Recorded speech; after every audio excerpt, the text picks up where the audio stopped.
Donc, si vous me comprenez, donc n'hésitez pas, n'hésitez pas. Cherchez pas à connaître. Vous savez, je vous dis une chose.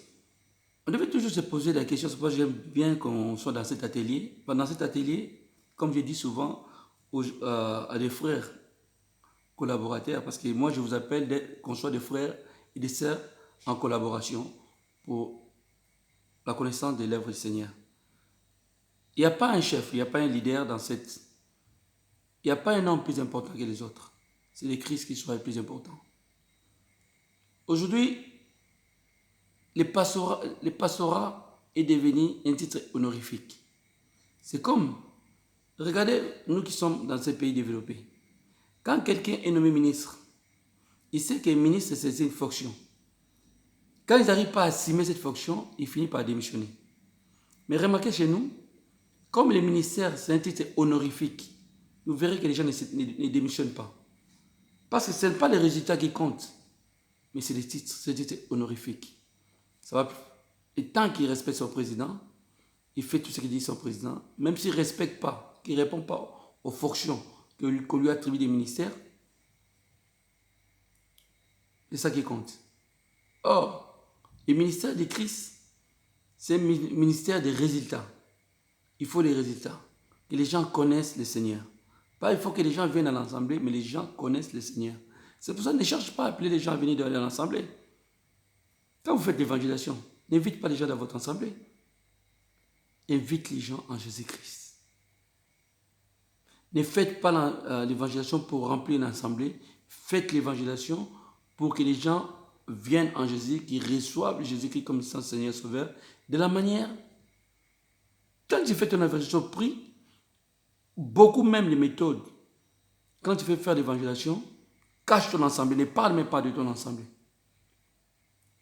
Si cette personne est touchée, donne tes coordonnées à toi. Si la personne te demande les coordonnées, donne tes coordonnées. Il ne donne jamais les coordonnées de ton assemblée. Souvent, moi je vis, parfois, on envoie des gens dans les assemblées, peut-être l'assemblée que vous êtes, et les pasteurs qui sont, parfois ce sont des gens perdus. Si vous faites l'évangélisation, faites-la pour Jésus-Christ. Je ne recommande pas des gens d'aller dans l'assemblée. Faites l'évangélisation pour que les gens aillent en Jésus-Christ. La manière et la méthode que Jésus va opérer, laissez le Saint-Esprit agir.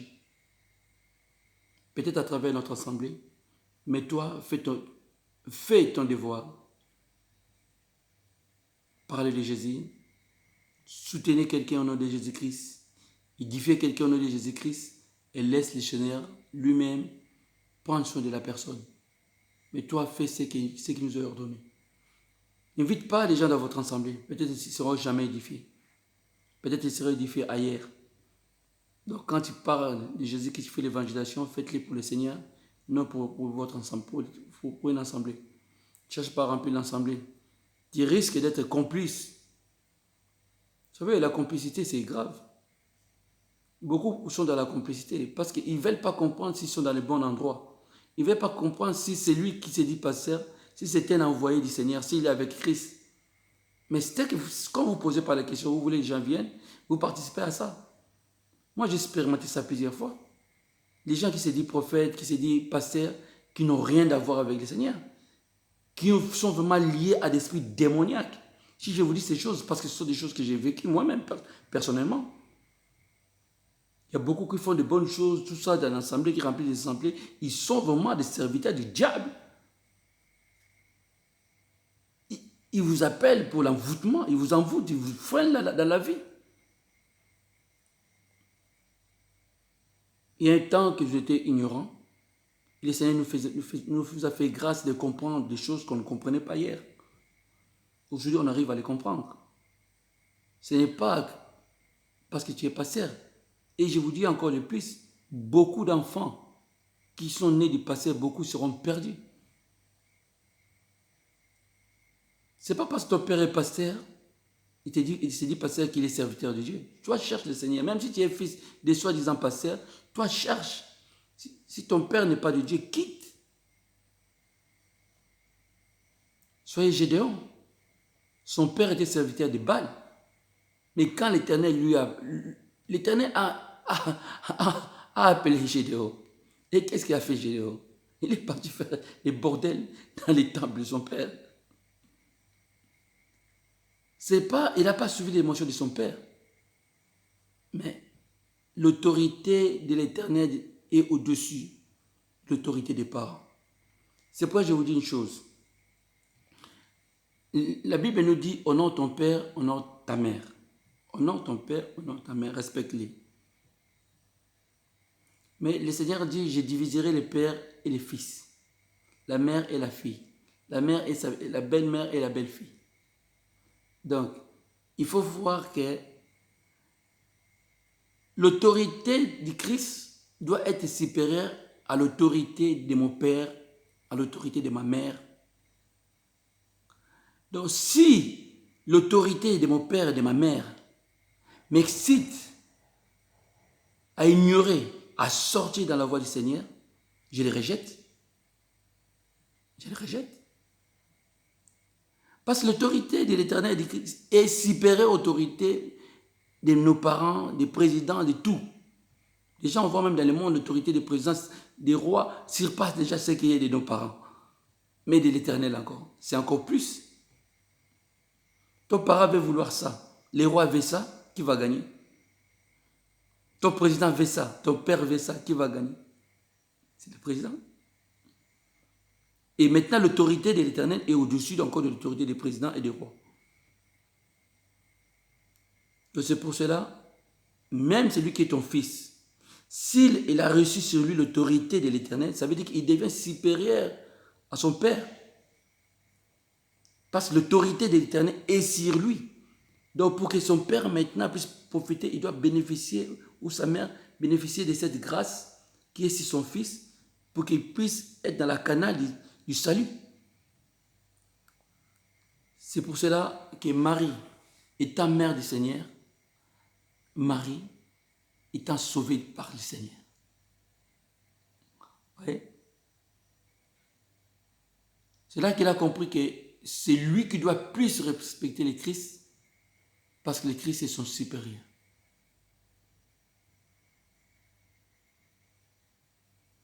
Donc, il faut chercher à connaître d'abord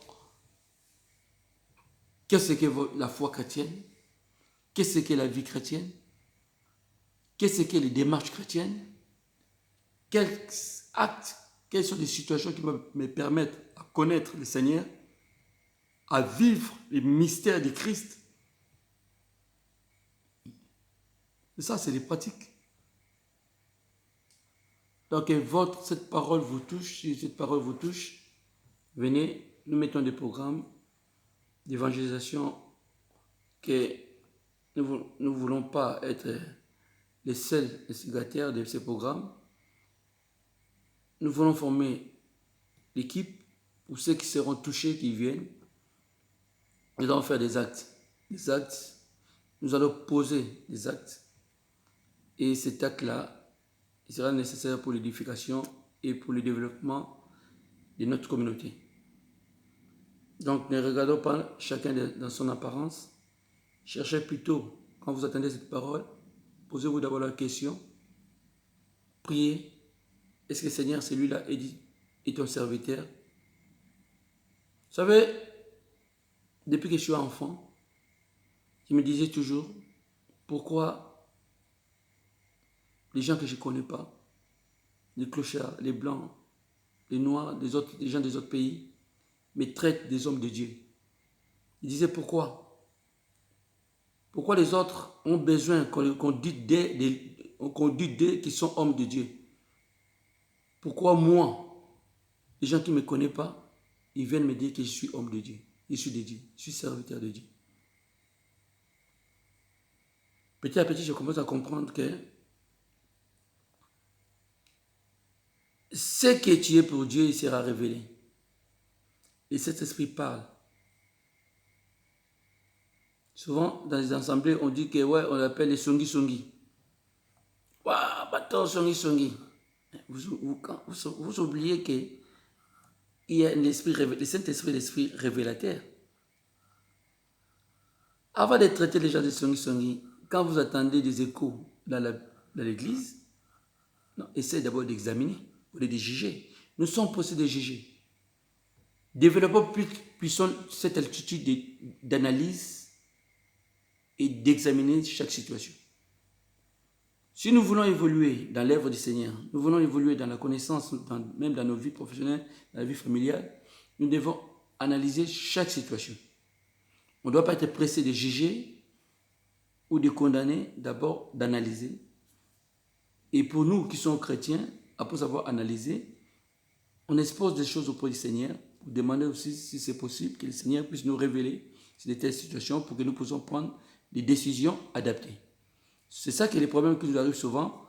Nous n'examinons pas, mais nous décidons parce que la majorité disent que ça, c'est pas bon. Vous savez, on parle aujourd'hui de Jérémie prophète, mais si vous attendez les prophéties de Jérémie, vous allez dire que Jérémie, c'est un collabo. Vous savez, c'est quoi les prophéties de Jérémie? Il dit aux enfants d'Israël de se livrer à leurs ennemis. Leur butin, de se livrer. Le roi, il vient en cachette, il dit que ton butin, c'est de se livrer au roi de Babylone. Avec toute l'intelligence des hommes, vous savez, l'apôtre Paul dit que les choses du Seigneur sont cachées. Et c'est lui qui parle de ça, il se dit homme de Dieu. Mais attends, Jérémie, tu es collabo. Collabo selon les hommes. Mais vérité selon l'Éternel, parce que ce qu'il avait dit, c'est ça qui a été accompli. Parce que ce que Jérémie avait annoncé, ce n'était pas sa parole, c'était la parole de l'Éternel. C'était ça la vérité. Et cette vérité qui doit s'accomplir, qui s'est accomplie. C'est la vérité. La vérité, Marie, tu vas avoir un fils, tu es très content. Mais sache qu'une épée percera ton cœur. Ah bon? Les fils des simples menuisiers, tout ça, simples charpentiers, qui se dit fils de Dieu, c'est lui le Messie. Mais malade. Mais c'est ça la vérité. C'était lui le Messie. C'est lui le Messie. Vous savez, ce que Dieu veut, les enfants de Dieu, ce sont des enfants éveillés.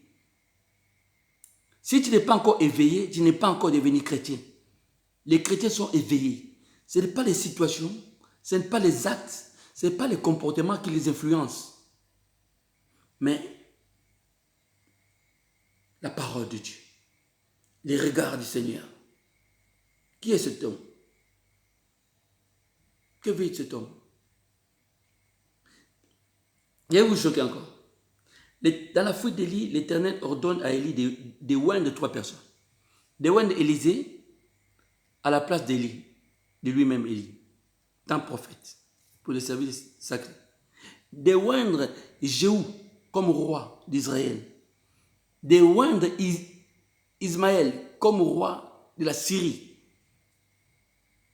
Mais Élie a oint Élisée. Élisée devait continuer la mission. Il a envoyé quelqu'un pour oindre à Jéhu. Jéhu est devenu roi. Mais maintenant, Élisée face à Azaël, qui devait devenir le roi. Pour que Élisée puisse lui transmettre la voix de Dieu pour qu'il puisse faire son effet. Mais on a vu l'homme de Dieu resté fixe avec les larmes. Et même Azaël pose la question, pourquoi mon père pleure? Il dit, parce que je vois le mal que tu vas faire à mon peuple. C'est lui que l'Éternel envoie pour oindre, mais pour faire du mal à son peuple. Et c'est la parole de Dieu. Pour que ce peuple, après avoir connu cette mal, puisse prendre conscience, puisse revenir au Seigneur. Nous devons prendre conscience de notre souffrance, de nous, de notre peuple, de notre pays, de cette persécution que nous subissons. Nous devons chercher la cause Oublions des choses rwandais, tout ça. Nous sommes du Seigneur. Cherchez auprès de notre Seigneur la cause de ces problèmes. On ne sait pas, parce qu'il y a aussi beaucoup d'assemblées. Et nom de l'Éternel, la manière où on annonce le Seigneur, qu'on pratique le culte, et ça nous choque même nous-mêmes. La manière où nous louons, nous adorons Dieu, ça nous choque. Aujourd'hui, on voit des concerts au nom du Seigneur Jésus-Christ. Les vendeurs de biens, des DVD au nom de Jésus-Christ. C'est des choses que le Seigneur avait fouetté les gens dans les temples. Aujourd'hui, on voit dans les assemblées, on voit des sandwichs, on voit des biens, soi-disant. Non, l'assemblée, ce n'est pas lié où on va. Nulle part dans l'église primitive, on vendait des choses. Donc ça aussi, ça peut nous attirer aussi des malheurs. Donc nous multiplions beaucoup des erreurs qui attirent ni la bonté de Dieu, mais plutôt la colère de Dieu. Essayons aussi de prendre le temps d'analyser, de comprendre. Ne soyons pas des pratiquants du mal, des pratiquants de la colère de Dieu. Cherchons plus la bonté de Dieu. Donc frères et sœurs, si vous écoutez cette parole, mettez-nous en œuvre, mettez-nous en pratique et n'hésitons pas à nous impliquer. C'est très nécessaire de s'impliquer et de chercher à connaître, à comprendre. Surtout nous les Noirs, nous avons cette attitude de rejeter sans chercher à comprendre. Nous avons toujours l'habitude de suivre la masse. La masse a dit c'est pas bon, c'est pas bon. Non, c'est pas bon. Mais toi, est-ce que toi tu as trouvé, comment tu as trouvé que cette chose n'est pas bon? Cherchez d'abord toi personnellement à découvrir avant de dire c'est pas bon. C'est pas parce que les autres nous disent c'est pas bon, que c'est nul, qu'il est mauvais. Toi d'abord cherchez toi à connaître, à comprendre. Et vous savez, les enfants de Dieu mirent. Ne cherche pas que les autres te parlent sur les autres. Je n'ai pas besoin que quelqu'un me parle de quelqu'un, s'il est bon, s'il est mauvais. Moi, dans beaucoup d'endroits, je travaille, même un truc, j'ai compris une chose. Les gens qu'on me dit sont des gens mauvais. Et même les gens qui me disent celui-là est mauvais, parfois c'est eux qui sont mauvais. Parfois les gens qu'on me dit qu'ils sont mauvais, parfois c'est eux qui sont bons. Par rapport à moi, ils sont bons. Ils sont même meilleurs. Donc, ne cherchez pas à écouter. Les enfants de Dieu cherchent, demandent au Seigneur et cherchent à connaître la personne, cherchent à comprendre des situations et pouvoir mieux examiner les situations, mieux examiner les relations pour pouvoir bien prendre la décision appropriée. Ne vous laissez pas influencer, parce qu'il y a beaucoup d'influenceurs dans ce monde qui influencent les gens, mais pour leur faire peur, pour les amener dans la perdition. Il y a beaucoup de ministères pastoraux qui est fait, qui s'exercent dans nos temps, dans nos communautés aussi, qui sont des pastorats de la perdition. Je vous invite, frères et sœurs, d'analyser là où vous êtes, d'analyser qui est votre pasteur, d'analyser qui sont des frères et des sœurs qui sont autour de vous, parce qu'il y a beaucoup de sorciers qui sont dans les assemblées. Nous l'avons expérimenté, nous avons vu. J'ai vu ça dans ma propre vie et le Seigneur m'a révélé à plusieurs fois et nous avons dénoncé les sorciers qu'ils aiment beaucoup. Ils sont souvent des équipes d'intercession. Ils aiment trop d'être là. Ils ont l'air bons. Ils ont l'air d'être des gens humbles. Mais ils n'ont rien du Seigneur. Parfois, les gens que vous voyez épais sur eux. Et parfois, vous savez, je disais un jour à quelqu'un, j'ai dit, regarde ce qu'a fait le Seigneur Jésus-Christ. Le Seigneur Jésus-Christ, il voulait que son nom soit annoncé à Samarie. Et il prend une femme de débauche. Tu te racontes? Une femme qui s'est mariée avec plusieurs hommes. C'est cette femme qui avait soif, qui voulait aller chercher d'eau. Or, il était attiré, appelé par le Seigneur. Quand elle est venue par le Seigneur lui dit, si tu connaissais les décrets de Dieu. Mais qu'est-ce qu'il a fait cette femme? Il a oublié sa cruche d'eau. Il a couru pour annoncer Jésus. Et la Bible témoigne des actions faites de cette femme. Et cette femme, est-ce qu'il n'est pas récompensé? Mais regarde sa vie. Parfois cette sœur-là que vous minimisez, parfois cette frère-là que vous minimisez, peut-être c'est lui que le Seigneur va utiliser pour votre salut, pour votre édification. Parfois, ce n'est pas celui-là que vous croyez, les pharisiens, les sacrificateurs, là, les pasteurs, ou peut-être les frères là que vous voyez gentils. Parfois, il n'a rien à voir avec le Seigneur. Parfois, c'est un serviteur du diable, c'est un sorcier, il y en a plein. Ils sont dans les chorales, nous avons dénoncé. Moi, personnellement, j'ai dénoncé, beaucoup les sages, beaucoup qui me connaissent, ils sachent que dans beaucoup des assemblées, j'ai dénoncé beaucoup. Et parce que c'est par révélation, le Seigneur m'a révélé, il m'a dit que c'est lui-là qui exerce dans cette assemblée, mais c'est un sorcier. C'est quelqu'un d'occultisme. Et j'ai dénoncé même beaucoup, ils n'étaient pas d'accord. J'ai dit, mais dans ce frère-là doit être Christ. Et plus tard, le Seigneur a permis aussi aux autres de prendre connaissance de ça. Ils ont dit, ah bon, comment tu savais? J'ai dit, non, il n'y a pas de magie. Il faut seulement invoquer le Seigneur. Quand le Seigneur veut te révéler, il te révèle. C'est pour ça, ne s'attachez pas à des personnes par leur caractère, par leur émotion. Attache-toi avec ceux qui ont l'Esprit de Dieu en eux. Amen.